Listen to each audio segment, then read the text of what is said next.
So, Artur, thank you very much that you have time for an interview today. Yep. Hello, Dennis. Thank you for having me here. It's Artur, head of SME from Crowdestor, and we're looking forward to have a very interesting podcast. Yeah, sounds great. So, Artur, what is special about Crowdestor? Can you give us a short introduction? Yeah, sure. It's a business crowdfunding platform that connects borrowers and investors. So investors can invest their capital into real working businesses and earn higher returns. Mm-hmm. And borrowers can raise additional capital to grow their business. So we are, from day one up to today and for the future, we're only about business. So we want to help businesses grow across multiple countries. And what is so special that we are openly talking about what we do, how we do, and that we have nothing to hide. Mm-hmm. Okay, great. What interest rates can investors expect? So this is something, it's a broader topic I'd like to touch upon. Mm-hmm. So if we talk about general investment, so you can think of, you have you have different possibilities. So you can, if you are a kind of investor that wants to earn passive investment, mm-hmm. then of course you need to ask a question. So what is the kind of the different, we can say, list of different financial instruments there is in the market?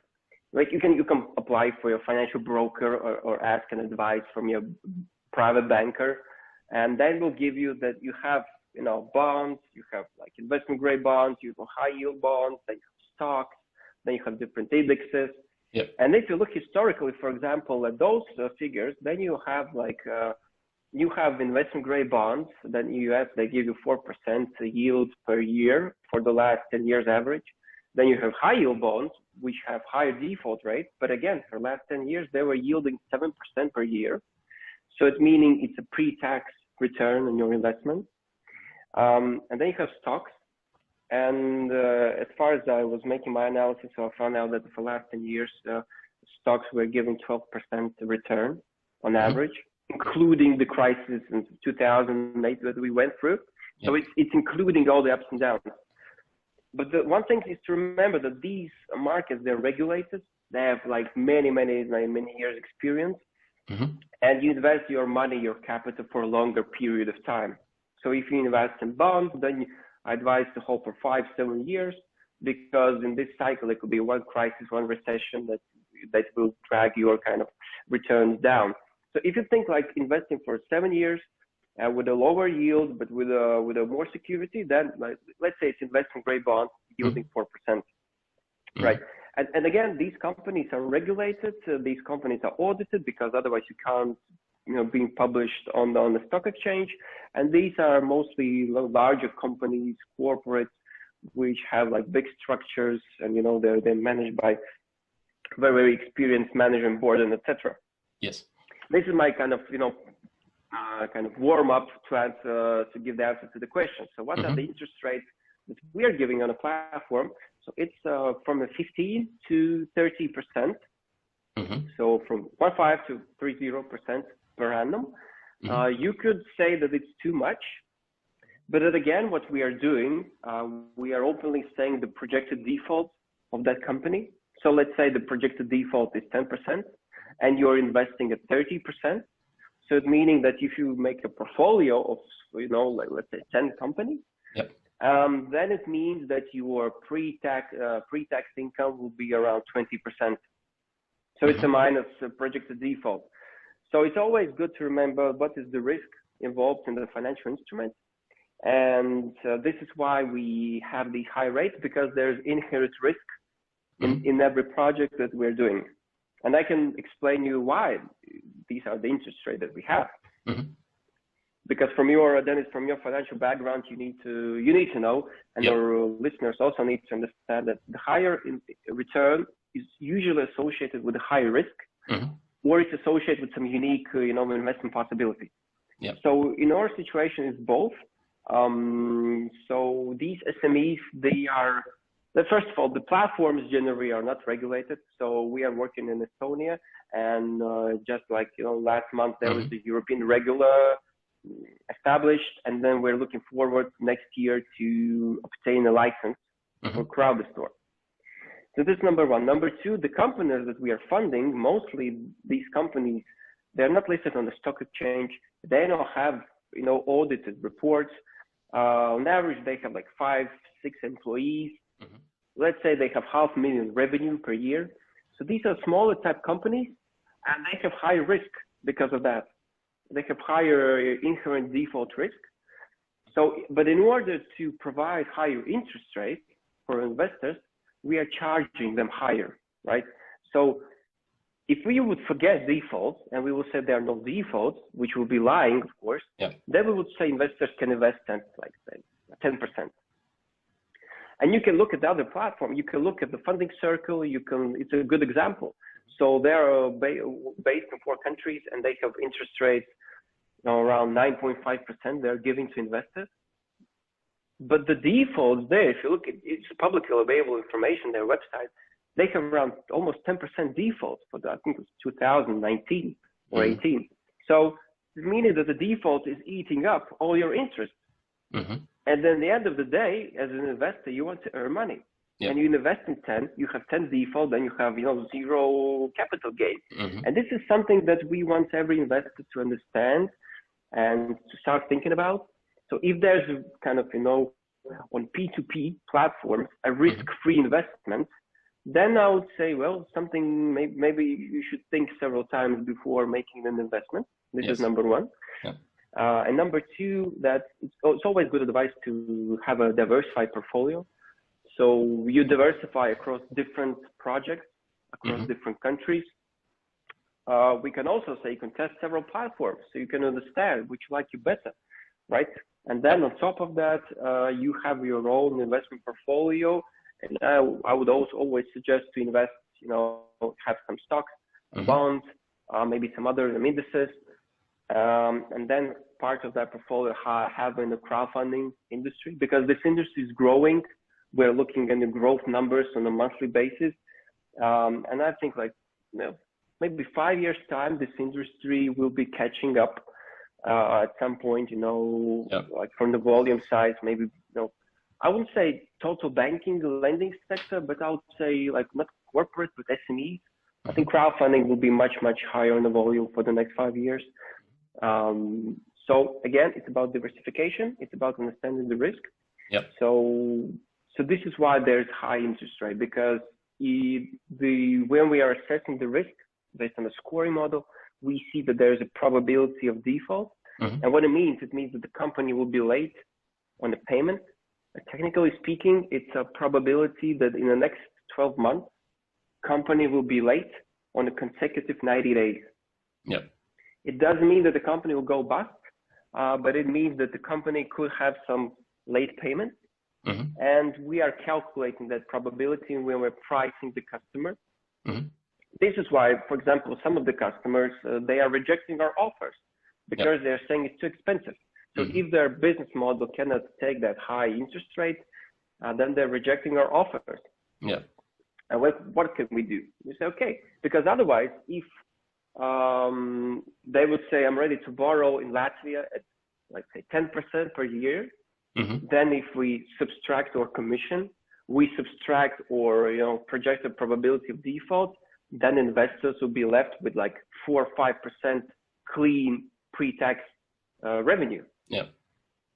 And would you I don't know about investing and earning 5% on SMEs in Latvia. For me, it sounds kind of too low. I can invest in the same German platforms at maybe 6 and 7%, right? And in Germany, there are very low defaults, as far as I know, in the banking sector, right? So so this is why we have higher interest rates. Yeah, so I think this answers the question, why are the interest rates so high, quite well. I also saw that Crowdestor implemented a diversification level that investors can see how good they are diversified on a level from 1 to 10. And I'm on level 9. So yeah, maybe I can improve something. Yes. It's good that you noticed that. We have a lot of investors writing us in emails and Telegram chats saying that they like this level and how to improve it. And then again, if you ask a question, what is so special about Crowdestor, is that we are trying to explain as much as possible to the investors about the real situation. So in reality, if you have let's say 10,000 euro investment, and you invest all that money only in one project, of course, there's a probability that for some reason this company could be late. Yeah. This is why we implemented this diversification level, so that investors start diversifying. Instead of investing 10,000 in one project, they're investing, in 10 different projects for 1,000. Yeah. And this is something actually European regulation will be asking all the platforms to do, is to explain to the investors and give them a test so they understand that it's better diversify across different assets. Yeah. Now, of course, if you like just one project and like you really believe it and you read all the financial information and you've done your research, you can invest. Yeah. But then again, every investment is related to some degree of risk. And this is something I want to especially underline in order not to forget. So every time you make an investment, you need not to forget that there is kind of this inherent risk. It's the same with the deposits, right? Yeah. Yeah. If you have 100,000 euro in your bank account, you're secured by the government, let's say, guarantee that you will get back this money. But if you have 1 million in one bank, then you will get only 100,000. So even in the banks, there's a risk. Yep. And there's very famous musician, Raimond Pauls from Latvia. He's very famous. He has very nice songs on the piano. And this poor guy, he used to have money in one bank. Then this bank went bankrupt, and he lost all his money. Then the other part he has, when he earned, he put in another bank. And then this other bank went bankrupt. Oh. So even in the banking sector, it can happen time from time. I mean, every year we have less and less banks in Europe, and banks are closing their, these affiliates and representation offices. So everything that's related to the money, it's a risk. Yeah. And this podcast is about not only about gaining returns, but also it's a flip side. And I don't want to scare anyone from making investments. Yeah. I want people to think more about where they're investing and what is the return. And this is what we achieved with our credit report. So not only we have implemented and automated the scoring model, we have also explained how the scoring works.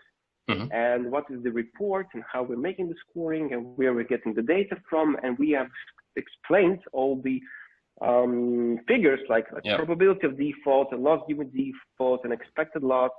And yes, we have some things to work on, like to publish the statistics on the website. We're doing that. But then again, we are making as much as we can to provide very thoughtful and detailed explanations for every investor before making the investment. So this is something we consider very important, and we are communicating to every investor that we can. Yeah. Yeah, I totally agree with you. You can do a deeper due diligence for some investments. Some investors are not very deep or have not the abilities to make a deeper check. And for these investors, we recommend this approach of diversification. This is very important because with the diversification, you can also measure or lower your risk. And for example, I have a whole database where I also enter all my investments because otherwise I could not handle it.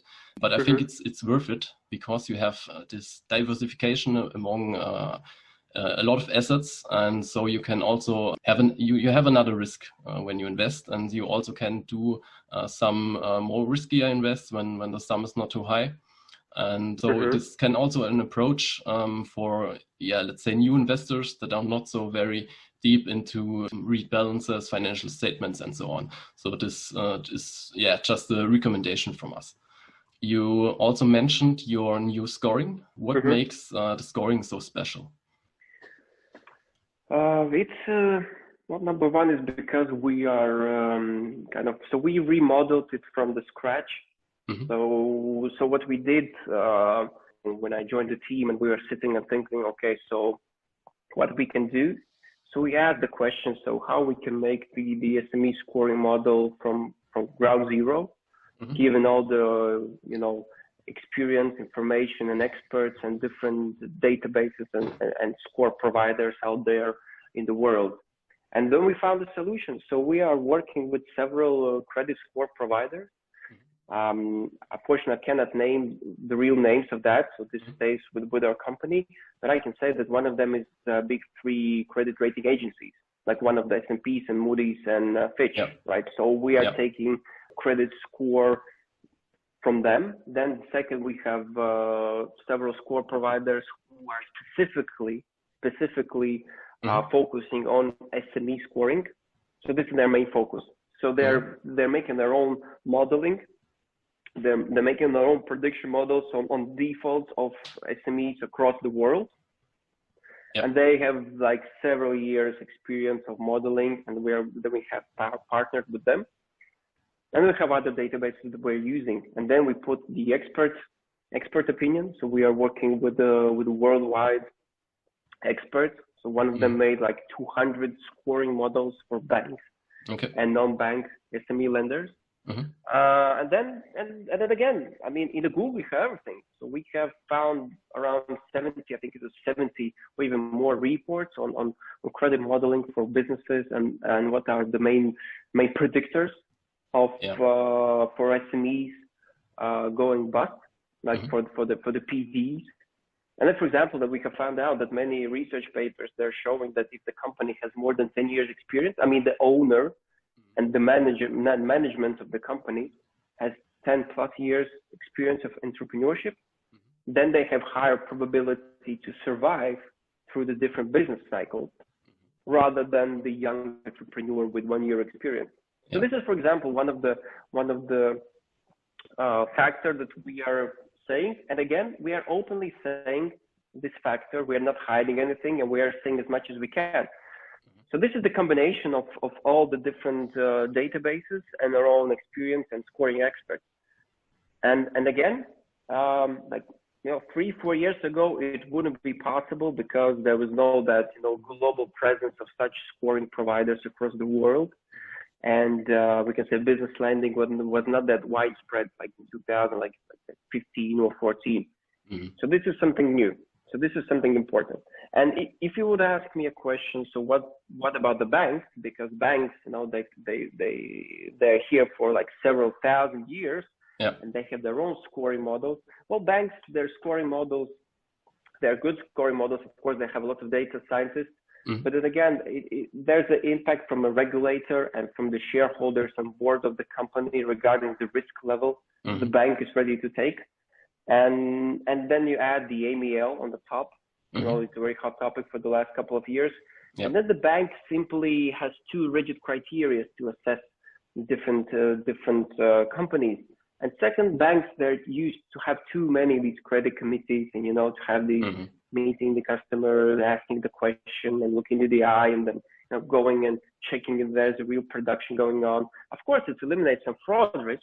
But nowadays, you can do that with online technologies. I mean, we are receiving bank statements for the last 12 months of the customer. And we're checking whether this PDF was, it was changed or not changed. Then we connect through the bank if the customer has the bank where we have the API connection using the PSD2 technology, right? And so it's a combination of all the factors that made possible for us to make the scoring model. And then again, I cannot disclose some numbers, but we can say that we have our data scientists on the team, and we have already first data this week for the last couple of months of the performance of the model. And I can say the Gini coefficient is good. When we'll be ready to announce what is the Gini coefficient, it's good, but I can say it's pretty good. It's pretty good. So the model is very good at predicting the probability of company defaulting the payment. So this is what I can say. Okay, great. So the credit report of your scoring shows, among other things, the ECL. So that's the expected credit loss. Yeah, I would like to know, how is this value calculated at Crowdestor? So first, let me explain what it is. So first, you have a probability of default. As I said before, company have a probability to have one payment late for 90 days. So this is 3 months late. This is already kind of, already an indicator, because company can be late for 30 days. For SMEs, it's a normal thing. In the B2B industry, having late 30 days in invoice, it's a normal thing, like in Baltic states. Then we have LGD, so it's a loss given default. So this number shows if the company is late, and then if the company is going bankrupt. So how much of that money from the assets, when you sell all the assets, how much money will be left to cover your debt? So let's say if LGD is let's say 100%, that it means there's nothing to take. You will lose all your investment. And if the loss given default is 0%, it means that you will get back all your money. And the best example is, let's say, real estate. So if you look across your window and you can see a real estate object, let's say that value is 1 million, but it has zero cash flow. It has no tenants, no people, no offices living there, right? Mm-hmm. So if we lend with you, then let's say we lend 100,000 euros together to that company, it will have a PD of 100%, right? Mm-hmm. So it has no cash flow. Yeah. So it cannot, let's say we lend money for one year on installment base schedule. So this company has no incoming cash flow. It will be late on a payment, 100%, no income, first month late. Yeah. And then when we will default at that company, and the administrator will be appointed, and he will or she will sell that asset from the market. Let's say the asset will be sold for, I don't know, 500,000. Mm-hmm. And if we are only creditor, then of course we'll get our 100,000 plus the interest back. So It means that the LGD for us is 0%. It means that we will get back all the money. Mm-hmm. So the expected credit loss, it's a PD multiplied by LGD, and it shows like at the end of the day, or at the end of the investment period, which could be several years by the fact, Mm-hmm. if there's a schedule for 1 year and it takes 1 year to make all the bankruptcy procedures, then it's 2 years. So it means at the end of the 2 years, you will get 100% back. Yeah. And this is something to consider. So when you're making investments, I'm always saying that you need to ask yourself a question: are you ready to have less risky investment, but you're ready to wait if something goes wrong for several, let's say, quarters or several years more, or you are not ready to wait, but you want higher return and maybe higher risk. Mm-hmm. For example, we have one investor I remember I was talking about, and he said, well, the interest rate I'm earning from crowdfunding platforms, I'm using to pay bills and then rent of my mother. And of course, for this type of investor, it's very important to have, less risky investments, and less probability of defaults in every project that this investor is investing, in order to have more stable cash flow. Because imagine a situation, right? You have this income flowing in, and then for some point when project is late, you don't want your mother be out of the flat just because you don't receive your interest payment. Yeah.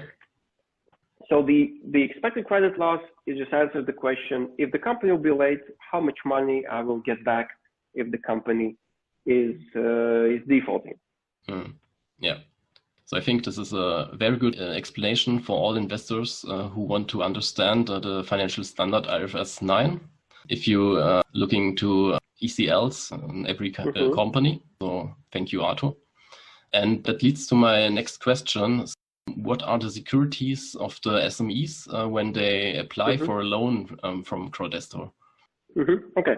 So then first, it's good that you said about IFRS 9, because as I said in the beginning, every financial instrument has its own expected risk.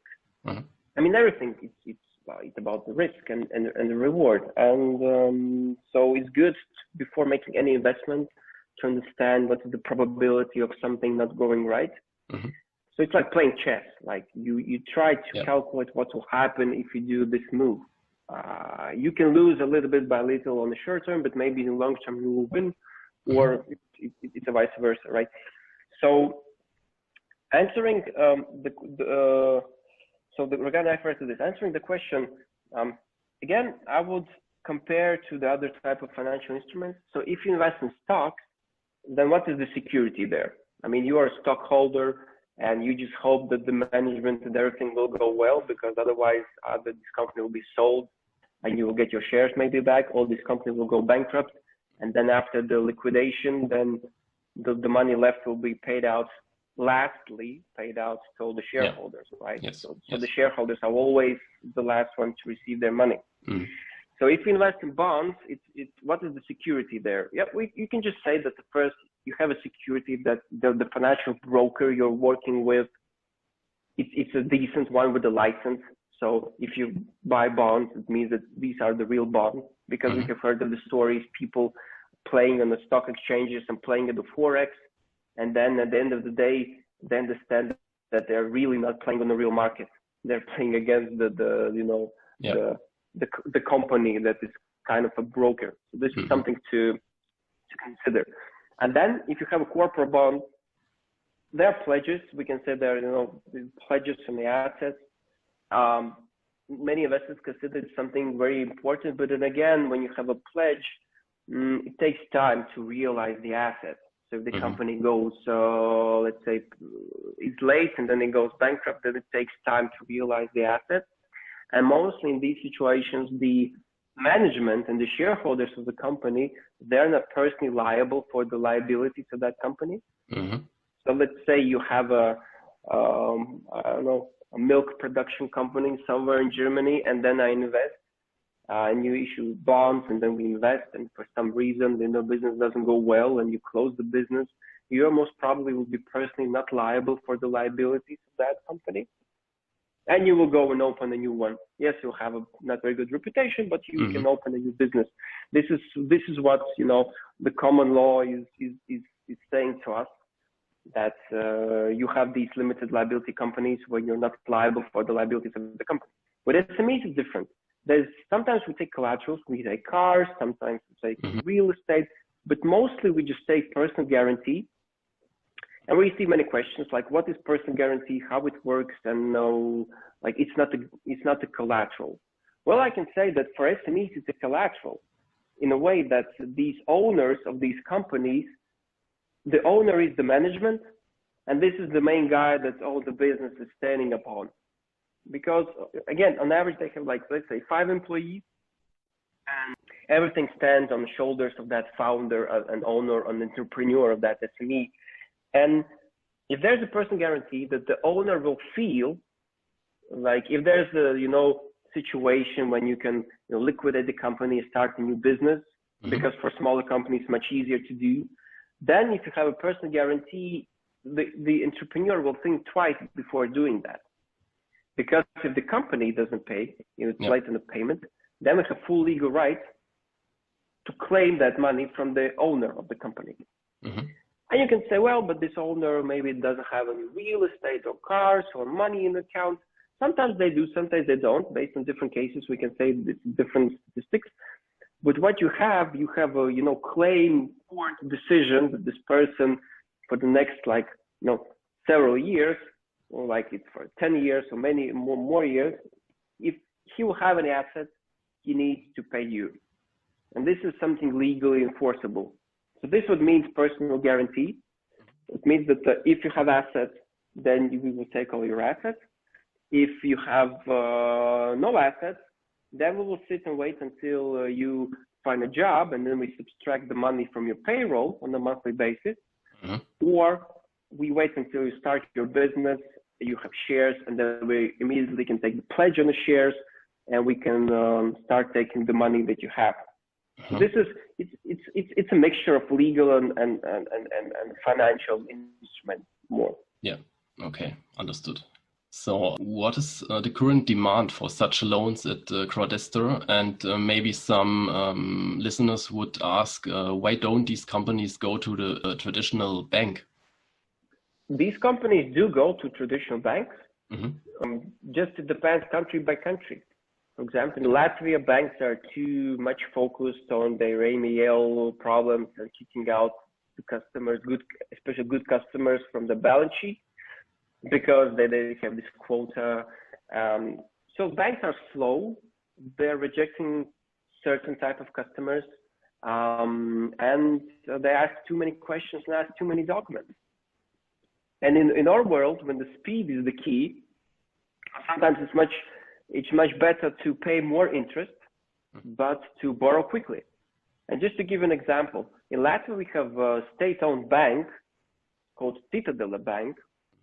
It's a very good bank, and they have this online lending. And I know that for some SMEs, they charge 20% per year. Okay. Can you imagine that? Then it's a bank, it's a state-owned bank, Crazy. charging 20% in Latvia. Mm-hmm. And then we charge 30, right? So we charge 30% from a customer. So this 20%, it would take several weeks to get the money. For us, it would take less than a week. This is number one. Number two, borrowers even more are asking the questions, from whom are borrowing money? And we have borrowers that are more preferably to borrow money from us because they understand that they are real investors from different countries. And they have this, social. In first time in the history, they understand that they are real people they're borrowing money from. Mm-hmm. Can you imagine that? And before that, when you're borrowing money from a bank, you don't know whose money it is. You just know that there's it's a Raiffeisen bank, and you get the loan, and you're satisfied. Now you can borrow from real people, real investors, and you can see, there's a German investor who invested 5,000 in my project. We don't disclose names, but we just give general statistics on from which countries the investors are, and borrowers are kind of positively surprised about it. Okay. They think, wow, really? Someone invested 50 euros in my project? Someone invested 5,000? And then they're rethinking how they make their business. And actually, the small secret is that they're paying. For most of them, it works because they understand that they owe real people money. And if they don't pay on time, it decreases their probability to borrow funds in the future because there's a reputation risk involved, because it's a crowdfunding platform and there is this publicity. So every project you're borrowing money, we give the registration numbers and the emails, so you can really write an email to all the projects you have invested and ask a question. And borrowers receive emails, and we're not against it. We are just supporting it. Yeah, that's great. This is the direct communication, right? So we are kind of, we're a platform. We're just connecting borrowers and investors, and we want to make it as transparent as possible. I think that makes it very democratic, right? And we try to. Yeah. Okay, great. So, Artur, what can we expect from Crowdestor in the future? So you can expect that what we promise and say in a white paper that we have published, that we will be fulfilling. So again, we have purchased and we're now developing further our own payment solution provider, where you hold your money in your own, let's say, payment institution. Then we'll be obtaining the license next year. So Crowdestor will become a licensed entity. Then something, because we're both from a financial industry, and so we will be auditing our accounts. Just today I received our preliminary results for 2019. I think we have 400,000 profit. So I think we will finalize it. So we're profitable, and next year we will start auditing our financial accounts so that investors can see that Crowdestor is working. We have enough liquidity, and we are a profitable company, because you don't want to work with a platform that is either not profitable or doesn't have enough capital adequacy. Because you want to work with a company that will be there for several years. Will be there for 5, 10, 20 years. So eventually we become to the stock listed company.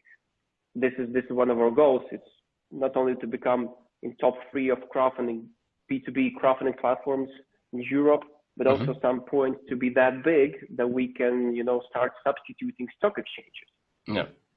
Because in essence, it is a stock exchange. What we lack is a regulation, right? audited reports, Mm-hmm. and more projects.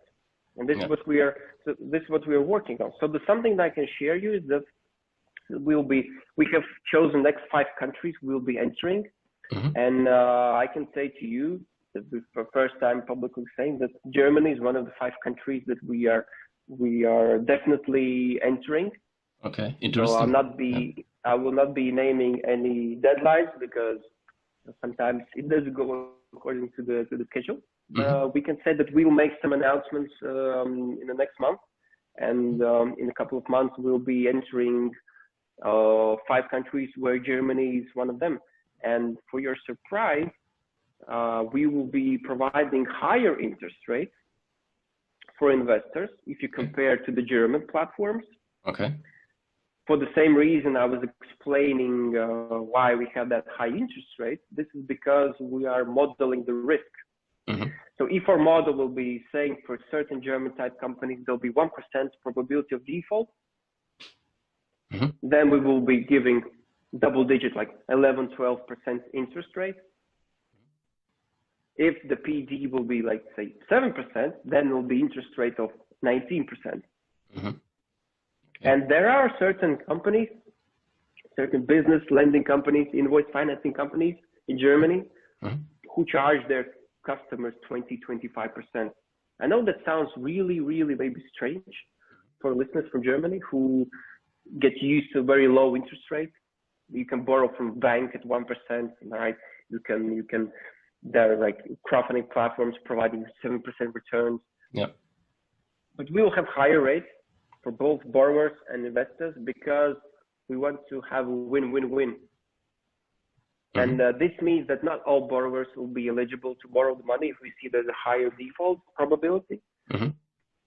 But we will provide the higher interest rate from investors. And we'll be open about that and explain in detail why there's high interest rates. There'll be a separate topic and presentation for more sites. We'll be announcing the launch of new 5 countries. Because what we want to do is one of the people understand in reality why there's high interest rates, because there's a higher risk, and because we want for investors to earn more money than investment grade, more money than high yield bonds, and more money than the stock exchange for the last 10 years. Okay, great. So we are looking forward to it. What credit projects are coming in the next future? So please give us an exclusive insight. Well, Dennis, I can say that the thing I said before, it's an insight regarding we'll be entering Germany, one of the 5 countries. Regarding the credit project, I guess for the specialized investments, this goes as it goes. So as soon as we have some interesting news and projects, we're already publishing it. So now, for example, we have this energy holding where Yanis Thema, CEO, is putting his own energy in this big holding company, and we want to raise funds to make the biggest we can say holding of several energy projects in Latvia. Yeah. So it'll be something big for the specialized investments. And as for the SMEs, it will be what you can expect: new countries, new industries. So it means more diversification for the investors. This is what I can say. Because otherwise for SMEs, there's no specific like this industry or that industry. No, we have, tens of applications per day, then we reject most of them, then some of them reject because we have too high interest rates. And then those who accept, we sign the papers, then we publish on the platform. So this is kind of, it's already established, automated process from the moment that the borrower applies for a loan to the moment that we publish on a platform for the investors to invest their money into the project.